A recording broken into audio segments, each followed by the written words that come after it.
Hey guys, what's going on? Paul here and welcome back to another Cardano video. Make sure if you're new that you hit the subscribe and the notification bell so that you never miss an update. What I'm going to go through today is looking at the massive spike that we've seen in the price yesterday and also the fall that came after it, along with another pullback today. But the pullback today is the overall market, so we will dig into all of that. I look at some of the potential catalysts that caused the pump yesterday. So we were due a breakout from the formation I showed in Monday's video. I look at that. I look at some of the potential catalysts of what's going on in the overall ecosystem, and then we'll take a look at what is to come after that. So let's jump in.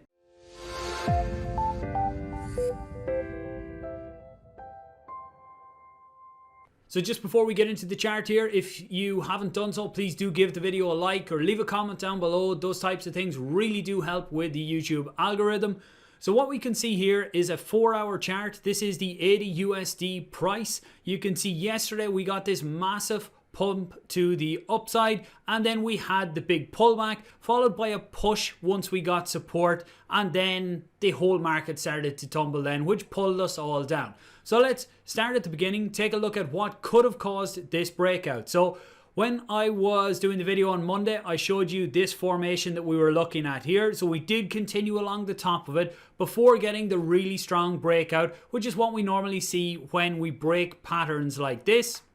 But let's take a look at some of the catalysts out there. So we look at Cardano reveals its first supply chain solution in association with ScanTrust. So anyone that's been in crypto for a while looks out there and sees VeChain and what they're doing in supply chain management, and they are one of the biggest players out there right now in terms of blockchain. So to see Cardano bringing out a supply chain solution is a massive step, and to me things like this are what are going to bring us adoption in the long term. So this one is in partnership. It's a supply chain traceability and anti-counterfeit solution together with ScanTrust. So I will leave links to this down below that you guys can check it out. I'm not going to read through the whole article, but putting use cases like this, real world use cases out there, is what is going to give us the long-term adoption and give us the long-term higher prices that we are all looking for in reality. So again, great to see things like this happening. I'm not sure if this was the catalyst. It's one of them, I would say.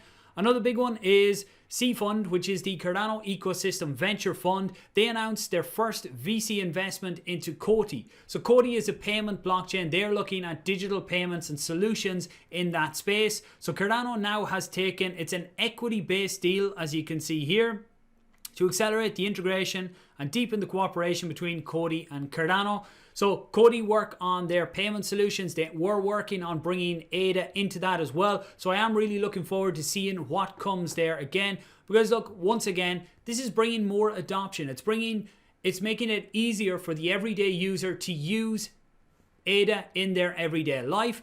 One other one as well in terms of that is this one here, Revolut. So Revolut added ADA into the Revolut app. So Revolut is what a lot of us use as an online bank, and I won't be recommending Revolut for people buying ADA or who want to buy it. I done this quick video. This was me buying it on my phone. The reason I don't recommend it is because you can only buy and sell on Revolut. But what this is really good for is to showcase ADA, to get ADA out there in the minds of people who come in. They hear about crypto and Bitcoin and they come in and they see Cardano, they can buy some, they can watch how it goes. And then once they're ready, they can go and research it. They can find my videos, how to buy it on exchanges and how to get it in and stake. And for those of you looking for a stake pool, make sure you do please consider my own pools, Paul and Paul 1. That really does help support the channel. So next up then was NFTs. So NFTs are going crazy on Cardano right now. I'm seeing new projects popping up all the time. Cardano Bits was the one that went on sale Monday night, and there was lots of talk that it crashed the network when it went on sale because of the number of transactions. So don't worry, the Cardano network did not crash or anything like that. It was the Yoroi wallet, which is a lightweight wallet, that was having issues with delaying transactions. So the difference between Daedalus and Yoroi, Daedalus is a full node wallet. So when you download that to your desktop, what you're doing is you download a full node, so that node speaks directly to the blockchain. Whereas when you use something like Yoroi, there is a third party in the middle that uses servers there that process all of the transactions. So Sebastian from Yoroi, he's one of the top developers there. Maybe we'll get him on at some stage. He put out a video talking about how they're looking to scale in the future. Keep an eye on what's going on and see when they need to actually scale the servers there to take the number of transactions. So in general, NFTs they're a hot topic right now on Cardano. So we're moving away from the ghost chain side of things and nothing happening. People are realizing what is actually possible out there. And this kind of all started with, I would say, space buds. And right now they are the premium of how to do things. So Cardano Bits, I got involved in it. I tried to buy. I think I've been successful. The sale process wasn't as smooth as the space buds. I didn't try and buy space buds, but I've looked into all of it, and what they done was, it's even more incredible now to look at what they were able to do, what Alessandro, what the founder, was able to do there. And what's great to see now is I see him getting involved with a lot of these other NFT projects that are out there and helping them with what is the best practice to do this. I'm not convinced on the sky high prices of NFTs just yet, but I am starting to see the draw of them. So I'm waiting to see when I get the Cardano Bits, the NFTs for that. Once I do, I'll do more of a deep dive into it and what they're all about. Again, this is all part of my research, but when you see this type of, I suppose, mania that's going on, it's starting to get more and more people interested. So there's some of the catalysts that potentially could have caused the pump yesterday, along with being ready for a breakout in general. Now, what caused the major pullback? If we bring up here the Bitcoin price on top and the Cardano price on the bottom. So you can see we got this big rise here. At the same time, the Bitcoin was actually in a move to the downside. So because there was so much going on, Cardano was still pumping even when Bitcoin was falling. But what I personally look at here and what I see as being, I suppose, a factor in the pullback then was once people started to see, I'm after putting them out of line now. Once people started to see the price pulling back a little bit due to the overall Bitcoin and market pulling down, it started to put a bit of fear out there and people started to see, oh, it's going to go straight back down. So what that does is it causes a snowball effect. So when people started selling up here, more and more people started to sell. We eventually got our base. We came back down to around the $1.22 before making the push to the upside again. But once we got up there, Bitcoin and the overall market had a fairly decent pullback. Now, I did talk about that in another video I done earlier, which I put up on my other channel. I'm starting to get more videos out on that, which are more about the overall market, Bitcoin, other coins that are out there. So I'll leave a link down below if anyone wants to check that out.